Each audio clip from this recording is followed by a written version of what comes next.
Hello and welcome to Suman TV.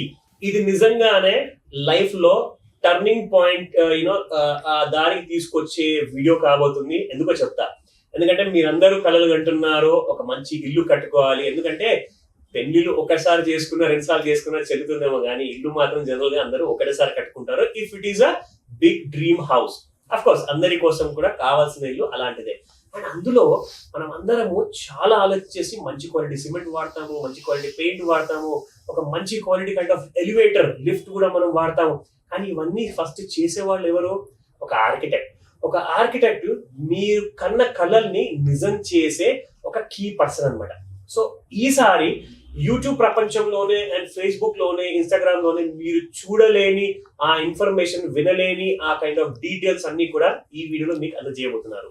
So నాకు ఈ రోజు నేను చెప్పగలుగుతాను ఒక గర్వకరమైన విషయం ఏంటంటే ఐ హ్యావ్ 2 బిగ్ ప్రొఫెషనల్స్ మన హైదరాబాద్ లో ఎవరైతే కొన్ని tens and hundreds of customers కి సర్వీస్ ఇచ్చారో, వాళ్ళ కోసం ఒక లెజెండరీ కైండ్ ఆఫ్ స్ట్రక్చర్స్ నిర్మించారు అండ్ అందులోనే ఒక బ్యూటిఫుల్ లిఫ్ట్ కూడా ప్రొవైడ్ చేసి ఇచ్చారు. ఎందుకంటే lift is the first place where you face risk అనమాట. అంటే మీరు ఇంటి గడప దాటి లిఫ్ట్ లోపలికి వెళ్తున్నారు అంటే ఫస్ట్ థ్రెట్, డేంజర్ అనేది ఆ ఎలివేటర్ ఒకవేళ క్వాలిటీతో మెయింటైన్ చేయకుండా ఉంటే అక్కడ వచ్చే యాక్సిడెంట్స్ ఏంటి, అక్కడ వచ్చే డేంజర్స్ ఏంటి, అవన్నీ కూడా మీరు తెలుసుకుంటారు ఈ వీడియోలో. మీ దగ్గర ఒక ల్యాండ్ ఉంది లేదా ఇల్లు ఉంది, మోడిఫై చేయాలి, దాన్ని లిఫ్ట్ క్రియేట్ చేసుకోవాలి ఆర్ కొత్త లిఫ్ట్ ఇన్స్టాల్ చేయాలి అంటే ఈ వీడియో మీకు చాలా హెల్ప్ కాబోతుంది. So let's start. సో నా దగ్గర ఇప్పుడు ఫస్ట్ నేను ఇంట్రడ్యూస్ చేయబోతున్నాను. That's mister Gautam, architect Gautam గారు ఉన్నారు నాతో పాటు. అండ్ ఎస్, నాతో పాటు ఉన్నారు the founder chairman of Fortune Global Elevators, వారు కూడా ఉన్నారు. సో ఇద్దరు కూడా కలిసేసి మన అందరికీ కూడా ఉన్న డౌట్స్ ఏవైతే ప్రశ్నలు ఉంటాయో అవన్నీ మనకు ఆన్సర్స్ ఇవ్వబోతున్నారు. బట్ దానికంటే ముందు let me start with the architect Gautam గారు. Sir, welcome to Suman TV. Thank you అండి, మై ప్లెజర్. ఓకే, నిజంగా ఇట్స్ అ గ్రేట్ ఆపర్చునిటీ అండి. ఈ రోజున నాకేం అర్థమైందంటే చాలా మంది లేమ్యాన్ పర్సన్స్ ఎవరైతే ఉంటారో, ఎస్పెషల్లీ విమెన్ కానివ్వండి, వాళ్ళు వాళ్ళ హస్బెండ్స్ చెప్తారు నేను కలగన్న ఇల్లు మన కోసము, మన పిల్లల కోసము ఇలా మనం చేసుకుందాం అని చెప్పేసి ఒక చిన్న పీస్ ఆఫ్ ల్యాండ్, అందులో ఒక గ్రౌండ్ ఫ్లోర్ +1 ఆర్ +2 అలాంటి చిన్న ఇల్లు కట్టుకొని ఒక చిన్న లిఫ్ట్ పెట్టుకుంటే మనకు ఫ్యూచర్ జనరేషన్ కి పనికి వస్తుంది. అంటే వీళ్ళు రేపటి రోజున సీనియర్ సిటిజన్ అయిన తర్వాత ఆ మెట్లెక్కే కష్టాలకు బదులు ఒక మంచి ఎలివేటర్ ఉంటే అది దశాబ్దాల కొద్దీ పనిచేస్తూ ఉంటుంది. సో అలాంటి విషయాల్లో ఫస్ట్ వస్తే architect comes in the picture. So first మా ప్రేక్షకులకు చెప్పండి, అసలు ఆర్కిటెక్ట్ గౌతమ్ గారు ఎప్పుడు స్టార్ట్ చేశారు అండ్ మీ ఫర్మ్ గురించి మా డీటెయిల్స్ ఇవ్వండి. నమస్తే అండి, my name is Gautam. So మా కంపెనీ పేరు Sahasra design house. So we build, we design. So architecture is not only about designing buildings. Architecture is basically about designing spaces అండి. So as an architect I can just tell you that architect అనేవాళ్ళు only building డిజైనింగ్కో లేకపోతే ఇట్లా అప్రూవల్స్కి అలా కాదండి. Architect అనేవాళ్ళు they can design a space. So ఆ space దేనికి use అవుతుంది, దాని ఎండ్ యూజర్స్ ఎవరు. సో మేము డిజైన్ చేసేటప్పుడు we keep all these things in mind అనమాట. సో ఫర్ ఎగ్జాంపుల్ ఇప్పుడు మీరు నా దగ్గరికి వచ్చారు, నాకు ఒక చిన్న beautiful home cum office design చేద్దామని చెప్పి. సో మేము ఆ హోమ్లో ఎవరెవరు యూజర్స్ అంటే మీ ఫ్యామిలీలో ఎవరు ఉంటారు, వాట్ ఏజ్ గ్రూప్ వాళ్ళ పీపుల్ ఎవరు ఉంటారు, నెక్స్ట్ మీ ఆఫీస్కి ఎవరెవరు వస్తూ ఉంటారు, what's the kind of nature of your business, అంటే మీ వాకిన్స్ ఎలా ఉంటాయి, ఇవన్నీ మైండ్లో పెట్టుకొని మేము డిజైన్ చేస్తుంటాం అనమాట. సో ఆర్కిటెక్చర్లో అన్ని ఆలోచించాలండి. అంటే మేము ఇఫ్ ఒక చిన్న ఐటమ్ మేము మిస్ చేసినా కానీ it can be a lot impactful. So we make sure we don't miss out on things like this. నాకు గుర్తొచ్చింది ఏంటంటే మీరు అన్న చిన్న ఐటమ్ అన్నారు కదా, it can be a puja room. Exactly, ఒక మంచి టాయిలెట్ ఫేసింగ్ టాయిలెట్ అవ్వచ్చు, ఎటువైపు ఫేసింగ్ చేయాలి, చిన్న లాంజ్ హాల్ కావచ్చు, కావాల్సిన కిచెన్ కావచ్చు, సమ్ టైమ్స్ ఓపెన్ కిచెన్ కూడా ఉంటుంది. ఇవన్నీ అయిపోయాక ఇప్పుడు మీరు ఒక 3 అంతస్తుల బిల్డింగ్ 2 అంతస్తుల బిల్డింగ్ కడుతున్నారు అంటే వాళ్ళకి ఖచ్చితంగా ఏంటంటే ఒక హిస్టరీలో ఏంటంటే మెట్లు ఎక్కువగా వాడేవాళ్ళు, కాంక్రీట్ మెట్లు కానీ, దాని తర్వాత మళ్ళీ స్పైరల్ స్టెయిర్కేసెస్. ఇప్పుడు ఏంటంటే ఫ్యూచర్ గురించి ఆలోచించలేని వాళ్ళు అందరు ఈ రోజున పశ్చాత్తాపం ఏం పడుతున్నారంటే మేము ముందే లిఫ్ట్ పెట్టించుకుంటే మాకు ఈ ముసలితనంలో ఈ పడే కష్టాలేవో మాకు ఉండేవి కాదు కదా. సో ఆ స్పేస్ క్రియేట్ చేసుకోవాలి అంటే దాని గురించి ఆ విజన్ ఉండాలి. ఆ విజన్ ఉండాలి అంటే ఒక విజనరీ ఆర్కిటెక్ట్ దగ్గరికి వెళ్ళాలి. సో ఆ విజన్ అనేది మీరు కల్పిస్తారో దాన్ని నిజం చేస్తారు. సో అలాంటి సమయంలో అసలు ఒక ఇల్లు కట్టే ముందు ఆ ఇల్లు కట్టిన తర్వాత స్పేస్ లేదు అంటే ఎక్కడ ఎలా లిఫ్ట్ ఏర్పాటు చేసుకోవాలి. అండ్ అందులో ఫార్చ్యూన్ గ్లోబల్ ఎలివేటర్స్ మీకు ఎలాంటి కైండ్ ఆఫ్ కొలాబరేషన్ లో హెల్ప్ చేశారో, మీరు కలిసి కట్టుగా చేసిన ఏమైనా ప్రాజెక్ట్స్ ఉన్నాయా? చాలా ప్రాజెక్ట్స్ ఉన్నాయండి. ఇన్ఫ్యాక్ట్ వెరీ రీసెంట్గా మేము చేసిన లాస్ట్ ప్రాజెక్ట్ ఏదైతే ఉందో that is one of the most complex structures we have dealt with in almost all of our career. అంటే it's not a special or not an old or any పెద్ద ఇదేం కాదండి. రెండు కాదు. Normal building, G+2 villa with normal like very good architectural planning, very nice planning actually. As an architect already కట్టేశారు అది. అంటే I mean the structures and all have been built but the building has not been finished. So we were called in for renovation and completing the project basically. So we were given a challenge of installing a lift. Because lift nowadays is a mandatory thing, even for a ground plus one structure. Correct. So ఆ lift పెట్టడానికి మాకు శ్రీశైలం గారిని అడగండి ఎంత మేము కష్టపడ్డామో lift పెడదామని చెప్పేసి. మేము కష్టపడ్డాం కానీ శ్రీశైలం గారు అయితే చాలా ఈజీగా మాకు ఒక సొల్యూషన్ ఇచ్చారు దానికి. అది ఎందుకంటే అంటే మాకు తెలిసింది ఏంటి అంటే లిఫ్ట్ కి కొన్ని స్టాండర్డ్స్ ఉంటాయి. ఈ స్టాండర్డ్ సైజెస్ లో ఈ సైజ్ లో ఈ హైట్ లోనే లిఫ్ట్ పెట్టొచ్చు అని చెప్పి. But our deliberate effort was to install a lift no matter what. So మాకు అక్కడ హైట్ రెస్ట్రిక్షన్స్ ఉండే, విడ్త్ రెస్ట్రిక్షన్స్ ఉండే, డెప్త్ రెస్ట్రిక్షన్స్ ఉండే అండ్ స్ట్రక్చర్ మాకు హెల్ప్ చేయలేదు యాక్చువల్లీ. అక్కడ లిఫ్ట్ రాదు యాక్చువల్లీ. అంటే మేము ఫస్ట్ రాదనే అనుకున్నాం లిఫ్ట్. సో ఆల్మోస్ట్ మేము లిఫ్ట్ రాదు అనుకునే టైంకి శ్రీశైలం గారి దగ్గరని వెళ్ళి అడిగినాం. అంటే ఆయన దగ్గరికి వెళ్ళే ముందే మేము ఆల్మోస్ట్ ఫిక్స్ అయిపోయినాం, జస్ట్ ఒక్కసారి పిలుస్తాం if there is any possibility అని చెప్తారు కదా అని చెప్పి. ఆయన వచ్చేసేసి పెట్టేసేద్దాం సార్ అన్నారు. అదేంటి పెట్టేసేద్దాం అంటే ఉండాలి కదా ఏదో ఒకటి, నాకు బేసిస్ చెప్పండి అంటే ఏం లేదు సార్ హైట్లు అవి ఇవి కొంచెం అటు ఇటు మేనేజ్ చేస్తుంది మేము పెట్టేసేస్తాం సార్ అన్నారు.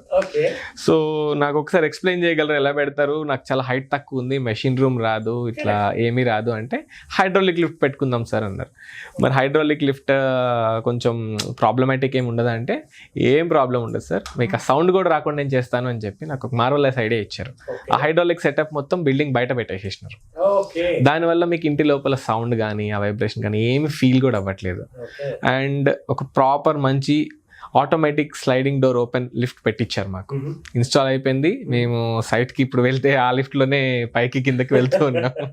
ఇది ఏ సంవత్సరం జరిగింది సార్? జస్ట్ ఇది 1 month back I think so sir. Fully operational. yes sir. వాడుతున్నారు. యాక్చువల్లీ అక్కడ ఏంటంటే సార్ బిల్డింగ్ లో స్ట్రక్చరల్ వైజ్ గా ఏవైతే బీమ్స్ వేసారో అవన్నీ కూడా హైట్ తక్కువ చేసి వేసారు అన్నట్టు. సో బేసికల్ గా ఏంటంటే లిఫ్ట్ కి సంబంధించిన బేసిక్ హైట్ 2200 mm హైట్ ఉంటుంది డోర్ అనేది. సో జనరల్ గా మాన్యువల్ డోర్స్ ఏవైనా మనం అడ్జస్టబుల్ చేసుకోవచ్చు హైట్ కానీ ఎవ్రీథింగ్. అండ్ దాంట్లో కూడా ఏంటంటే ఒక్కొక్క ఫ్లోర్ లో ఒక్కొక్క హైట్ ఉన్నది. సో ఆ హైట్ అన్ని మనం చేసి డీకోడింగ్ చేసుకొని మళ్ళీ మనకి అక్యురేట్గా హైట్స్ ఏవైతే కావాలో అవన్నీ ప్లాన్ చేసుకొని అండ్ సార్ కూడా నాకు చాలా సపోర్ట్ చేశారు యాక్చువల్గా. ఎందుకంటే సార్ ఆర్కిటెక్ట్స్ వాళ్ళ సపోర్ట్ లేకుంటే మనం ఏం చేయలేము. సో అఫ్ కోర్స్ మేము టెక్నికల్గా లిఫ్ట్ పరంగా నాలెడ్జబుల్ ఉన్నప్పటికీ స్ట్రక్చరల్ నాలెడ్జ్ వాళ్ళ దగ్గర ఉంటుంది కంప్లీట్గా.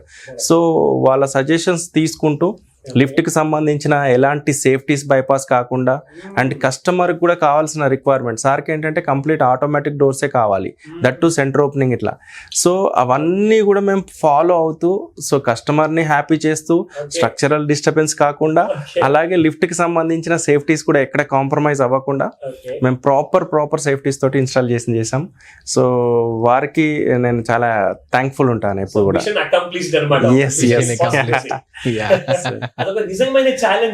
చాలా పెద్ద ఛాలెంజ్ అండి. అంటే మేము అక్కడ లిఫ్ట్ అంటే చాలా అంటే సిమిలర్ వేరే విల్లాస్ లో లిఫ్ట్ పెట్టుకున్నారు. వి థాట్ ఇట్స్ ఈజీ, అంటే అన్ని విల్లాస్ లానే ఈ విల్లా కూడా ఉంది అని చెప్పి. బట్ టు అవర్ సర్ప్రైజ్ మేము ఫ్లాట్ లో కొన్ని డెమాలిషన్స్ చేసినాక వాల్స్ ఉంటాయి కదా, వాల్స్ డెమాలిష్ చేసినాక మన స్ట్రక్చరల్ బీమ్స్ ఏవైతే ఉన్నాయో చాలా డిఫరెంట్గా ఉన్నాయి. నేను ఒక సింగిల్ బీమ్ ఉంది, ఆ బీమ్ వల్ల మొత్తం ప్లాన్ డిస్టర్బ్ అయిపోతుండే మాకు. అండ్ ఆ బీమ్ ని టచ్ చేయకూడదు మనం. మ్యాండేటరీ అది. మ్యాండేటరీ అది మొత్తం బిల్డింగ్ స్ట్రక్చరల్ ఇంటిగ్రిటీని డిస్టర్బ్ చేస్తుంది. So we should not touch that beam. మనం ఎక్స్ట్రా కాలమ్స్ వేసినా ఏం చేసినా అది ఏం అయ్యేలా లేదు. Since it's a little bit old construction, we also didn't recommend to demolish any of the beams or anything. ఏమి డిస్టర్బ్ చేయకుండా కొత్త ఎలివేటర్ ని కూడా ఇన్స్టాల్ చేయడం అంటే నిజంగా మీ టాలెంట్ కి hats off sir. It's a big challenge. నా అది ఎగ్జిస్టింగ్ కైండ్ ఆఫ్ స్ట్రక్చర్ గురించి మాట్లాడుతున్నాం. అయితే ఇప్పుడు మా ప్రేక్షకులకు చాలా ప్రశ్నలు ఉన్నాయండి మైండ్ లో. కొన్ని నేను మీకు అడిగి తెలుసుకుందాం అనేసి. ఇప్పుడు ఒక కొత్త లిఫ్ట్ ఎలివేటర్ పెట్టుకోవాలి అనుకుంటే ఒక ఆర్కిటెక్ట్ ఎలాంటి కైండ్ ఆఫ్ విషయాల్ని ఆలోచించేసి సజెషన్ ఇస్తారు అండ్ కస్టమర్ ఏం అడగాలి, అవి రెండు ఉన్నాయి. So how to check the structural load bearing capacity మొదటి. రెండో పాయింట్ వచ్చేసి how to plan optimal placement, అంటే సరిగ్గా అటు ఇటు కాకుండా కరెక్ట్ గా సెంటర్ లో ఎలా ప్లేస్మెంట్ చేయాలి. And how to ensure adequate pit depth, ఇదే లేకుండా ఇందాక మీరు చెప్తున్న స్ట్రక్చర్ లో. And the overhead clearance కూడా కావాలి మరి. దీని తర్వాత last but not the least identify the future proofing needs. ఈ రోజు మీరు ఒక అవసరం ప్రకారం చేయించుకుంటే అది మీకు ఫ్యూచర్ లో పనికి రాకపోవచ్చు. ఫ్యూచర్ గురించి ఆలోచించి మరి చేయించుకోవాలి అంటే ఏం చేయాలి? బేసిక్లీ ఏంటంటే అండి, మనము ప్లాన్ చేసేటప్పుడు లిఫ్ట్ కి ఒక షాఫ్ట్ సైజ్ అని ఇస్తాం. So it may be 5x5 or 6x6 or 7x7 depending on the requirement. So for example మనం ఒకవేళ 5 feet by 5 feet shaft depth ఇచ్చాము అంటే అందులో లిఫ్ట్ అంటే మొత్తం ఎక్విప్మెంట్ పెట్టిన తర్వాత ఓన్లీ చిన్న లిఫ్టే వస్తుంది. అంటే మనం 5 feet by 5 feet లిఫ్ట్ వస్తుంది అనుకుంటాం, కానీ ఆల్ సైడ్స్ అంతా క్లియరెన్స్ స్పేస్ తీసేసినాక చాలా చిన్న లిఫ్ట్ వస్తుంది. అప్రాక్సిమేట్లీ ఒకటి 3 to 4% లిఫ్ట్ వస్తుంది. యా, ఒకవేళ జనరల్ నార్మల్ లిఫ్ట్ అయితే నేను చెప్పేది అంటే హైడ్రాలిక్ లాగా కాకుండా మెషిన్ రూమ్ లెస్ కాకుండా నార్మల్ లిఫ్ట్ అయితే 3 to 4% లిఫ్ట్ వస్తుంది. అదే మీరు 7x7 అట్లా ఇచ్చుకున్నారు అనుకోండి, you can get up to 10% lift. Yeah, so ఈ షాఫ్ట్ సైజ్ అనేది మనం ప్రాపర్గా మనం ముందే ప్లాన్ చేసేటప్పుడే ప్రాపర్గా ఇచ్చుకోవాలి. అంటే దానికి మీరు కోఆర్డినేట్ చేస్తారా సార్ ఎలివేటర్ మ్యానుఫ్యాక్చరింగ్ కంపెనీతో? ఇలా ఉండబోతుందండి, ఇది స్పేస్ మీకు ఇంతే ఉంది, ఇది మీకు ఇచ్చిన ఛాలెంజ్, మీరు దీన్ని ఎలా పూర్తి చేస్తారు అంతే. సో మీరేం చేస్తారు సార్ ఆ టైంలో? Exactly sir. సో యాక్చువల్లీ ఏంటంటే సార్ వాళ్ళతో మేము ఎలా కొలాబరేట్ అవుతుంటే ఆ బిల్డింగ్ లో ఉండాల్సిన, ఫర్ ఎగ్జాంపుల్ అపార్ట్మెంట్ అనుకోండి సార్. సో అపార్ట్మెంట్ లో ఎన్ని ఫ్లాట్స్ వస్తున్నాయి, సో ఫర్ ఎగ్జాంపుల్ చాలా అపార్ట్మెంట్స్లో 5 floors 6 floors కడతారు. వాళ్ళు ఏంటంటే వాళ్ళు 4x4 స్పేస్లోనే ప్లాన్ చేస్తూ ఉంటారు. చాలా పెద్ద అపార్ట్మెంట్ ఉంటుంది, స్పేస్ చిన్నగా ప్లాన్ చేస్తారు. సో మన సార్ వాళ్ళతో నేను కొలాబరేషన్లో చూసింది ఏంటంటే వాళ్ళు ఎవ్రీ ప్రాజెక్ట్ని, సో ఆ ప్రాజెక్ట్ స్టార్టింగ్లో మాకు కూడా పిలుస్తారు. అండ్ ఇంత కెపాసిటీ ఆఫ్ మనం బిల్డింగ్ కన్స్ట్రక్షన్ చేస్తూ ఉన్నాము, సో దీనికి ఇంతమంది ఆర్ఎల్స్ విల్లా ప్రాజెక్ట్ అనుకోండి, ఇంట్లో ఒక 10 members ఉంటున్నారు. సో దానికి సంబంధించి ఒక 6 passenger లిఫ్ట్ పెట్టుకుంటే బాగుంటుందా, సో దానికి స్పేస్ ఎంత ఉంది, అట్లా డిజైన్ చేస్తారు. సో యాక్చువల్గా ఏంటంటే లిఫ్ట్కి as per we are no international safety standards ఏవైతే ఉన్నాయో 6 passengerకి 5.5 by 5 feet ఉండాలి. సో ఇట్లా డిజైన్స్ చేయబడినాయి ఆల్రెడీ. సో చాలామంది బయట చేసే వాళ్ళు ఏంటంటే సో బ్లైండ్గా ఇచ్చేస్తూ ఉంటారు, 4x4 అని చెప్పేసి ఇస్తూ ఉంటారు. So end of the day ఏంటంటే సార్ అన్నట్టు దాంట్లో మనకి రైల్స్ కానీ బ్రాకెట్స్ కానీ ఈ స్పేసెస్ తగ్గిపోతాయి. సో అంటే ఒక 200 mm మైనస్ తగ్గిపోయిన తర్వాత 800 by 800 క్యాబిన్ వస్తుంది 4x4లో. సో అంత చిన్న ప్లేస్లో ఒక 3 members 2 members ఎక్కేసరికి ఫిల్అప్ అయిపోతుంది. సో అప్పుడు యూటిలిటీ అనేది ప్రాపర్గా యూజ్ చేసుకోవడానికి ఉండదు, ఎందుకంటే ఒక 100 members ఉన్న దగ్గర సో ఒక 2 members లిఫ్ట్ ఇస్తే అది వర్స్ట్ థింగ్ ఉంటుంది అన్నట్టు. అది ఒక వర్స్ట్ ప్లానింగ్ కూడా కరెక్ట్ అండి. సో ఇక్కడ ఇంకా 2 ప్రశ్నలు ఉన్నాయి, దాంతో మనం ఏం చేద్దాము. ఇప్పుడు క్లయింట్ నీడ్స్ అండ్ వాళ్ళ లైఫ్ స్టైల్, ఇది చాలా ఇంపార్టెంట్ సార్. ఎందుకంటే క్లయింట్ ఏంటంటే ఏదో ఊహాగానంలో ఉండేసి ఒక ప్రపంచాన్ని ఊహించుకుంటారు అనమాట. అందులో నుంచి ఒక 2 ప్రశ్నలు ఉన్నాయి. How to understand the mobility needs, ఓకేనా? అంటే ఇందులో ఏంటంటే ఎల్డర్లీ ఉంటారు పర్సన్స్, యాక్సెసిబిలిటీ రిక్వైర్మెంట్స్ ఉండాలి, దాంతో పాటు లాంగ్ టర్మ్ యూస్ కూడా ఉండాలి. ఎందుకంటే లిఫ్ట్ ఇవాళ పెట్టుకుంటే అదేదో 2-3 దశాబ్దాల వరకు పనిచేస్తూనే ఉండాలి అంటారు సార్. అయితే రెండో ప్రశ్న ఏంటంటే how to clarify the usage frequency, అంటే మీరు డైలీ యూజ్ చేస్తారా, లేదంటే మీరు అకేషనల్ గా వాడతారా, ఏదైనా సామాన్లు మాటికి తీసుకెళ్తారా, ఇవన్నీ రిక్వైర్మెంట్స్ ఉంటాయి. లాస్ట్ ప్రశ్న third, how to discuss the aesthetic preferences, అంటే మీకు లోపల ఓపెన్ అండ్ క్లోజ్ క్యాప్ కావాలా, గ్లాస్ కావాలా, ఫినిషింగ్ ఎలా ఉండాలి, ఇవన్నీ కూడా చిన్న చిన్న మైన్యూట్ డీటెయిల్స్ అని చెప్పేసి అనుకుంటారు, కానీ ఇవే అసలు ఆ లిఫ్ట్ కి పూర్తిగా అందాన్ని తీర్చిదిద్దుతాయి. సో దీని గురించి మీరేమంటారు సార్? సో ఇందాకటి క్వశ్చన్ కి ఇప్పుడు మీరు అడిగిన 2 questions కి కలిపి ఏంటంటే అండి, జనరల్ గా ఈ lift size of the lift అనేది based on the occupant load చేస్తాం అనమాట. ఈ ఆక్యుపెంట్ లోడ్ ఎలా క్యాలిక్యులేట్ చేస్తామంటే, what is the purpose of the lift అంటే అది ఎక్కడ పెడుతున్నాం మనం, ఇంట్లో పెట్టుకుంటున్నాం. రెసిడెన్షియల్ లిఫ్ట్ అయితే ఇంట్లో ఎంతమంది ఉన్నారు, how many people will be using the lift. ఒకవేళ ఒక అపార్ట్మెంట్ లాంటి వాటిలో పెడుతున్నాం, ఒక అపార్ట్మెంట్లో పెడితే ఎన్ని ఫ్లాట్స్ కలిపి ఒక లిఫ్ట్ ఇస్తున్నాం, ఎన్ని ఫ్లోర్స్ ఉన్నాయి అవి. సో అలా డిజైన్ చేసుకుంటాం. అండ్ ఒకవేళ ఆఫీసెస్లో పెట్టాము అంటే ఆఫీసెస్లో ఎన్ని ఆఫీసెస్కి క్యాటర్ చేస్తుంది లిఫ్ట్, అండ్ ఆఫీసెస్కి ఎంతమంది ఏ టైంలో ఎంతమంది ఎంప్లాయీస్ వెళ్తారు, ఇది ఒకటి. అండ్ వీటిల్లో ఇంకొక సబ్ సెక్షన్ ఉందండి, అది చాలా మందికి అసలు తెలియదు. ఏంటంటే అది టైం. ఒక ఫ్లోర్లో మీరు లిఫ్ట్ ప్రెస్ చేశాక how much time you have to wait. So lift ప్రాపర్గా ప్లానింగ్ ఎప్పుడు జరిగిద్ది అని చెప్పాలి అంటే, ఎంత తక్కువ టైం మీరు లిఫ్ట్ కోసం వెయిట్ చేస్తే అంత ప్రాపర్ లిఫ్ట్ ప్లానింగ్ జరిగినట్టు. అది కరెక్ట్ చెప్పారు. మీరు ఒక 30 floor అపార్ట్మెంట్ ఉందండి, 30 floor అపార్ట్మెంట్ కి పర్ ఫ్లోర్ 8 ఫ్లాట్స్ ఉన్నాయి అనుకోండి. సో 3 8 24, 240 ఫ్లాట్స్ ఉన్నట్టు దట్ బిల్డింగ్ లో. ఆ బిల్డింగ్ కి ఎన్ని లిఫ్ట్స్ ఇస్తాం మనం, జనరల్ గా 4 or 6 లిఫ్ట్స్ ఇస్తారు. Yeah, depending on the uh rush కి సర్వ్ చేసేలాగా how big the flat is and అన్ని క్యాల్కులేషన్స్ పెట్టుకొని.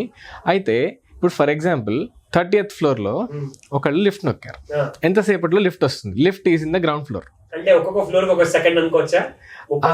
అట్లా ఉండదండి, ఒక్కొక్క సెకండ్ ఒక్కొక్క ఫ్లోర్ కంటే 30 seconds వెయిట్ చేయాలి. జనరల్ గా మీకు అంత హైట్ ఉన్న బిల్డింగ్స్ కి ఏం చేస్తారంటే హై స్పీడ్ ఎలివేటర్స్ వస్తాయి. సో ఆ హై స్పీడ్ ఎలివేటర్ దాని మోటార్ కానీ ఏదన్నా కానీ మీకు చాలా హై స్పీడ్ ఉంటుంది. అంటే మీకు అసలు లిఫ్ట్ లో వెళ్తున్నట్టు అనిపించదు, but lift is going very fast. And ఎక్కువ హైట్ వెళ్తున్నప్పుడు ఆల్టిట్యూడ్ డిఫరెన్స్ వల్ల మీకు ఫ్లైట్ లో వెళ్తున్నప్పుడు ఎట్లయితే చెవులు పట్టేసినట్టయితే అలా కూడా అయ్యే ఛాన్సెస్ ఉంటాయి అన్నమాట. మరి ఏం చేయాలి దానికి? అప్పుడు చేసేదేం లేదు మీరు, ఎందుకంటే ఆల్రెడీ మీరు 30th floor లో ఇల్లు కనుక్కున్నారు కాబట్టి మీరు చేయగలిగేది ఏం లేదు దానికి ఆల్టిట్యూడ్ డిఫరెన్స్ కి. బట్ అంత ఫాస్ట్ వెళ్తుంది లిఫ్ట్ అనేది. సో ఫస్ట్ ఫ్లోర్ లో ఎలివేటర్ నొక్కిన వాళ్ళకి ఎంతసేపటికి వస్తుంది, 30th floor లో ఎంతసేపటికి వస్తుంది అని చెప్పి దానికి ఒక క్యాల్కులేషన్ ఉంటుంది. ఆ క్యాల్కులేషన్ ప్రకారంగా లిఫ్ట్ డిజైన్ చేయాలి. ఇప్పుడు మీరు హైదరాబాద్ లో చూసే అపార్ట్మెంట్స్ అన్నిటికీ అలానే డిజైన్ చేయబడ్డాయి. మీరు కొన్ని అపార్ట్మెంట్స్ లో చూస్తే 6 లిఫ్ట్స్ ఉంటే 3 lifts only cater till 15th floor, 3 lift 15 to 30th floor అని చెప్పి పెడతారు వాళ్ళు. 6 ఉంటే ఇన్కన్వీనియన్సే కానీ దట్ ఈస్ గుడ్. ఎందుకంటే ఇప్పుడు 18th floorకి వెళ్ళాలనుకునే వాళ్ళు 6 లిఫ్ట్లో ఏ లిఫ్ట్ దగ్గరికి వెళ్ళి నించుంటే ఇది అక్కడ ఒక ఫ్లోర్లో అయిపోయింది, ఇంకొక లిఫ్ట్ దగ్గరికి అది ఇంకొక ఫ్లోర్లో అయిపోయింది. దాని బదులు వాళ్ళకి ఒక డెసిగ్నేటెడ్ లిఫ్ట్ ఉంటుంది, నేను ఈ లిఫ్ట్ ఎక్కితే నా ఫ్లోర్కి వెళ్ళిపోతాను అని చెప్పేసి. నాన్ స్టాప్ కాదు ఆబ్వియస్లీ, 15 నుంచి పైనకి వెళ్ళేది. యా, ఇప్పుడు 15th floor వాళ్ళకి వెళ్ళాలనుకోండి, వాళ్ళతో పాటు ఫస్ట్ ఫ్లోర్ 30th floorకి వెళ్ళాలనుకోండి, దాంతో పాటు ఫస్ట్ ఫ్లోర్ వాడు, 6th floor వాడు, 8th floor వాడు, 12th floor వాళ్ళు ఎక్కారంటే వీళ్ళతోటి అవన్నీ ఆక్కుండా వెళ్తాయి. సో ఇంతమంది కోసం ఆగడం కంటే కూడా డైరెక్ట్ గా 30th floor వాడు 15th floor నుంచి 30th floor వాళ్ళ వరకే ఎక్కుతారు వీళ్ళ లిఫ్ట్ లో. ఇది చాలా కాంప్లికేటెడ్. ఇది ఒక సో యాక్చువల్లీ ఏంటంటే ఇది ఆల్రెడీ అది కన్వీనియంట్ ఆఫ్ కస్టమర్ సార్ యాక్చువల్గా. సో వాళ్ళ కంఫర్ట్లో ఎలా ఉంటే, ఇప్పుడు మనం కొన్ని షాపింగ్ మాల్స్ చూస్తూ ఉంటాం కదా, సో 1 to 5th floor ఒక లిఫ్ట్ ఉంటుంది, ఆ తర్వాత 7 8కి వెళ్ళే లిఫ్ట్ ఒకటి ఉంటుంది, అట్లా ఉంటుంది. సో డిపెండ్ ఆన్ సార్ అన్నట్టు సో కస్టమర్ నీడ్ కానీ వాళ్ళ కన్వీనియంట్ని బట్టి. సో అఫ్ కోర్స్ ఇంకోటి ఏంటంటే హై స్పీడ్ లిఫ్ట్స్ ఏంటంటే జనరల్గా నేను చేసిన లిఫ్ట్స్ వచ్చేసి ఫర్ సెకండ్కి 3 meters ట్రావెల్ అయ్యే లిఫ్ట్స్ మనం చేసాం యాక్చువల్లీ. ఒక ఫ్లోర్ 1 floors ఫర్ సెకండ్ అట్లా. సో జనరల్గా ఇప్పుడు మార్కెట్లో ఉన్న లిఫ్ట్స్ అన్నీ కూడా విత్ కేర్ తోటి ఉండేవి 0.65 meter/second స్పీడ్ ఉంటాయి. సో ఎంఆర్ఎల్ అనే ఏదైతే లేటెస్ట్ టెక్నాలజీ నడుస్తుందో మిషన్ రూమ్ లెస్ లిఫ్ట్స్ అనేవి అవి 1 meter/second స్పీడ్ క్యాజువల్గా నడుస్తూ ఉంటాయి.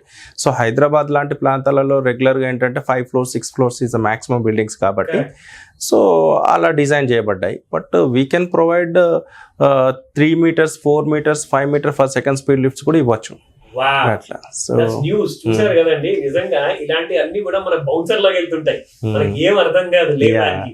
కానీ ప్రొఫెషనల్స్ కూర్చొని ఆ నాలెడ్జ్ ఇంపార్ట్ చేస్తేనే మనం ఎడ్యుకేట్ అవుతాం. That's a wonderful answer sir. Last but not the least, cost and budget.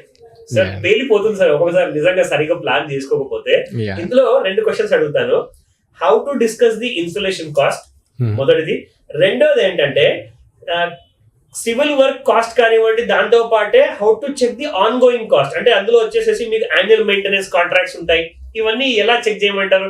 So ఇది లిఫ్ట్ వారికి చెందిన ప్రశ్న అంటారా, మీరు యాజ్ అన్ ఆర్కిటెక్ట్ మాకు ఏమైనా చెప్తారా? అంటే జనరల్లీ ఒక అడ్వైస్ లాగా చాలా మంది ఏంటంటే అండి, ఇప్పుడు లిఫ్ట్ పెట్టి వదిలేస్తారు, ప్రాబ్లం వస్తే కానీ సర్వీస్ సెంటర్ కాల్ చేయరు. That should not be the case.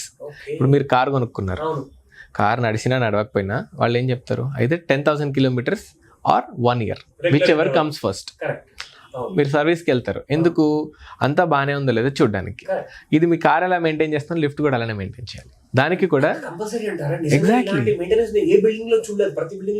చేయాలండి, దట్ ఈస్ మ్యాండేటరీ. ఒకవేళ చేయకపోతే ఏమవుతుంది అంటే, వర్స్ట్ కేస్ సినారియో, ఇప్పుడు ఒక లిఫ్ట్లో 500 kgs 520 kgs అన్నారు అనుకోండి, ఫర్ ఎగ్జాంపుల్ లిఫ్ట్ కెపాసిటీ, అది వాడే వాళ్ళకి తెలియదు. ఎవరు ఇల్లు షిఫ్ట్ అవుతున్నారు అనుకోండి, 5th floor వాళ్ళు, 5th floor కి మొత్తం సామాన్లు పైనకి లిఫ్ట్లోనే తీసుకెళ్ళాలి. వాళ్ళు లేబర్ ఎవరో వస్తారు, వాళ్ళకి తెలియదు 508 కెపాసిటీ తెలియదు, వాళ్ళకి ఏమీ తెలియదు. వాడికి లిఫ్ట్లో ఖాళీ ఉన్నంత, వాడు ఫుల్ అయ్యేదాకా లిఫ్ట్ నింపుతారు. నింపి నింపి నింపి మొత్తం 500 కాస్తే 700 600 చేస్తారు వాళ్ళు. లిఫ్ట్ ఫాస్ట్గా వెళ్ళట్లే అనుకుంటాడు వాడు, వాడికి తెలియదు వాడు ఫుల్ లోడ్ చేసేసాడు, ఓవర్లోడ్ చేసేసాడు అని చెప్పి.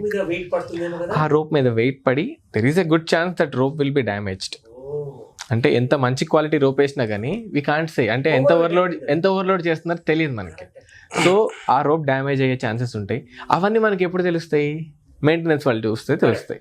సో రెగ్యులర్గా మనం మెయింటెనెన్స్ చేయించుకుంటూ ఉంటే ఆ రోప్ నిజంగా ఏమైనా లూబ్రికేషన్ ఏమైనా కావాలా, లేకపోతే దాని సెన్సార్స్ అన్నీ ఒకసారి చెక్ చేయాలి. నెక్స్ట్ ఆ డోర్స్ కరెక్ట్గా ఓపెన్ అవుతూనే లేవు, అవన్నీ చూస్తారు వీళ్ళు. అండ్ నిజంగా ఏమైనా డ్యామేజ్ ఉంటే వాళ్ళు ఇమ్మీడియట్గా ఈ కన్సర్న్ ఎవరైతే లిఫ్ట్ ఓనర్స్ ఉన్నారో వాళ్ళకి చెప్తారు, ఇది డ్యామేజ్ ఉంది, you have to replace it immediately అని చెప్పి. లేకపోతే ఏమవుతుంది, ఈ మధ్య మనం హైదరాబాద్లో ఒక 2-3 ప్లేసెస్లో చూసాం, యాక్సిడెంట్స్ అవుతున్నాయి. లిఫ్ట్ రోప్ తెగిపోయి లిఫ్ట్ కింద పడిపోవటం, చాలా మందికి ఈ మధ్య గాయాలు కూడా అయ్యాయి. సో అలా అవ్వకూడదు అంటే లిఫ్ట్ రెగ్యులర్గా చెక్ చేయించాలి, అప్పుడే మీకు ప్రాపర్ మెయింటెనెన్స్ ఉంటుంది లిఫ్ట్ అనేది. మీరు చెప్పండి సార్, ఇది చాలా కాంప్లికేటెడ్ ఇది నిజంగా. ఎగ్జాక్ట్లీ సార్ చెప్పింది 100% నిజం. ఎందుకు రీజన్ ఏంటంటే చాలా మంది ఏం చేస్తారు, మేము అసలు లిఫ్టే వాడము, సో డైలీ మేము 1-2 times వాడుతూ ఉంటాం అని చెప్పేసి, అందులో మేము 500 rupeesతో సర్వీస్ చేయించే వాళ్ళు డిఫరెంట్ పీపుల్స్ ఉన్నారు. అసలు ఏం అవసరం లేదనేటోళ్ళు ఉంటారు. ఎస్, సో 100% సో సార్ చెప్పింది 100% నిజం. లిఫ్ట్కి కంపల్సరీగా యాన్యువల్ మెయింటెనెన్స్ కాంట్రాక్ట్ అనేది ఉండాల్సిందే. సో ఉన్నప్పుడే ప్రాపర్గా monthly or so quarterly monthly, అంటే జనరల్ సర్వీస్ వచ్చేసి 35 to 40 days అనేది. సో వాళ్ళు వచ్చి ఎవ్రీ టైం ఆయిలింగ్, గ్రీజింగ్, దాంతోపాటు మనకి బ్రేక్ సంబంధించిన మోటార్స్ కానీ, అంటే బ్రేక్ ఓపెన్ క్లోజ్ అవుతుందా లేదా, గేట్ లాక్స్ ఎలా పనిచేస్తున్నాయి, ఏమైనా స్ట్రక్ అవుతున్నాయా, లిమిట్ స్విచెస్ ఎలా పనిచేస్తున్నాయి, so each and every items check చేసుకొని, అంటే చాలామంది ఏంటంటే క్లీనింగ్, ఆయిలింగ్, గ్రీజింగే కాదు, సో లిఫ్ట్లో సంబంధించిన సేఫ్టీ ఎక్విప్మెంట్స్ అన్నీ కూడా వాళ్ళు రీచెక్ చేసుకుంటారు. సో దానివల్ల ఏదైనా ప్రాబ్లమ్స్ ఉన్నా కానీ రెక్టిఫై చేసుకొని ఫర్దర్గా ఫ్యూచర్లో ఎలాంటి ప్రాబ్లమ్స్ రాకుండా వాళ్ళు ప్రొటెక్ట్ చేస్తూ ఉంటారు. సో దానివల్ల మీ లిఫ్ట్ లైఫ్ స్పాన్ పెరుగుతుంది, అట్లాగే మీకు ఫ్యూచర్లో వచ్చే ప్రాబ్లమ్స్ కానీ ఇట్లాంటివి జరగకుండా ఉంటాయి అన్నట్టు. సో లిఫ్ట్ ఇన్స్టాలేషన్ టైంలో తీసుకోవాల్సిన ప్రికాషన్స్తో పాటు మెయింటెనెన్స్లో తీసుకోవాల్సిన ప్రికాషన్స్ కూడా కంపల్సరీ ఫాలో అవ్వాల్సిందే. సూపర్ అండి, చాలా బాగా చెప్పారు. I'm really happy. ఇది జస్ట్ ఫస్ట్ పార్ట్ మాత్రమే, ఇంకా చాలా ఇలాంటి అవేర్నెస్ వీడియోస్ మేము చేయబోతున్నాము. నాకేం అర్థమైందంటే, ఇక్కడ యాజ్ ఎ లేమ్యాన్ గా చెప్తున్నాను, ఒక ఫ్లైట్ టేక్ ఆఫ్ చేసే ముందు కొన్ని లక్షలాది వెరిఫికేషన్ జరుగుతాయి అనమాట. ఒక ఫ్లైట్ లో ఒక చిన్న స్క్రూ దగ్గర నుంచి చూసుకుంటే ఈ ఫ్లైట్ టేక్ ఆఫ్ చేసి మళ్ళీ ల్యాండ్ అయ్యేంత వరకు, మీ లిఫ్ట్ కూడా అంతే. It's like taking off flight take off చేసినట్టుగానే. సో మీరు గ్రౌండ్ ఫ్లోర్ లో నుంచి ఎక్కడికో అక్కడ గాల్లో ఉన్న అంతస్తులోకి మీరు వెళ్ళాలి అంటే, సో ఫ్లైట్ కంటే ఎక్కువ డేంజర్ ఏంటంటే ఎవ్రీ డే మనం లిఫ్ట్ ని ఎడాపెడా వాడేస్తూ ఉంటాము. దానికి మెయింటెనెన్స్ 30 days 40 days ఒకసారి ఖచ్చితంగా వాళ్ళ టీం వస్తుంది, చెక్ చేస్తారు ఏఎంసీ వాళ్ళు. లేదంటే ప్రాణం ఖరీదు 500 మాత్రమే ఇక్కడ. సో అలాంటి ఆలోచనలకి, అలాంటి డబ్బు సేవింగ్స్, అలాంటి నాలెడ్జ్ లేని పనులు చేయకండి. ఎక్స్పర్ట్ సలహాలు తీసుకోండి. మీకు కావాల్సిన డీటెయిల్స్ అన్ని కూడా స్క్రీన్ పైన కనిపిస్తున్న నంబర్ కి మీరు కాల్ చేసి తెలుసుకోవచ్చు. So thank you very much sir, మీ సమయం ఈ రోజు మాకు ఇచ్చారు. అండ్ శ్రీశైలం గారు, thank you once again. Thank you for coming to Suman TV. Thank you అండి. Thank you sir.